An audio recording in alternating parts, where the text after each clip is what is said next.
News को Delhi police की एक सीक्रेट रिपोर्ट मिली है। सीक्रेट रिपोर्ट में कहा गया है कि सुनंदा पुष्कर ने सुसाइड नहीं किया था, बल्कि उनकी हत्या की गई थी।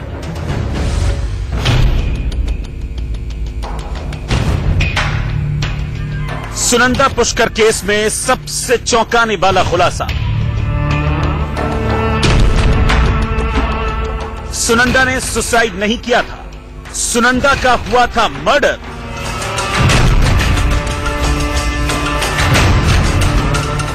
चार साल बाद सामने आया पुलिस का सीक्रेट नोट। देश के सबसे हाई प्रोफाइल केस में से एक सुनंदा पुष्कर को लेकर अब तक दुनिया यही जान रही थी कि सुनंदा की मौत सुसाइड से हुई थी, लेकिन सुनंदा की मौत के 4 साल बाद होटल लीला के कमरा नंबर 342 का राज पहली बार सामने आया है। इंडिया न्यूज के पास दिल्ली पुलिस का वो सीक्रेट नोट मौजूद है जिसमें कहा गया है कि सुनंदा पुष्कर ने खुदकुशी नहीं की थी, बल्कि उनकी हत्या की गई थी। पुलिस की सीक्रेट थ्योरी में कहा गया है केस की पहली जांच रिपोर्ट तत्कालीन डीसीपी बीएस जायसवाल ने तैयार की। रिपोर्ट में एसडीएम ने साफ लिखा था कि होटल के कमरे का जायजा लेने के बाद ये साफ है कि सुनंदा ने खुदकुशी नहीं की थी। एसडीएम ने सरोजनी नगर थाने के एसएचओ को मर्डर की जांच करने को कहा था।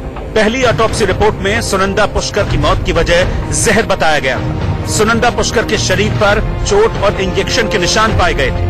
शरीर पर दांत काटने के निशान ताजा थे। चोट के ये निशान 12 घंटे से 4 दिन पुराने थे। सुनंदा के शरीर पर हाथापाई के दौरान आई खरोंच के निशान भी पाए गए थे। डीसीपी बीएस जायसवाल की रिपोर्ट में पर्सनल स्टाफ नारायण सिंह के बयान का भी जिक्र है। नारायण के मुताबिक हाथापाई के निशान सुनंदा और शशि थरूर के बीच झगड़े का नतीजा थे।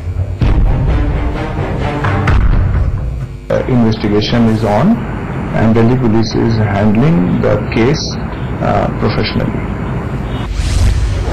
सुनंदा पुष्कर की मौत 17 जनवरी 2014 को दिल्ली के होटल लीला में हुई थी। 4 साल बाद सामने आए सीक्रेट नोट में कई और अहम खुलासे भी हुए हैं। सीक्रेट नोट में कहा गया है कि सुनंदा पुष्कर की मौत की रिपोर्ट दिल्ली के तत्कालीन ज्वाइंट कमिश्नर विवेक गोगिया को सौंपी गई थी।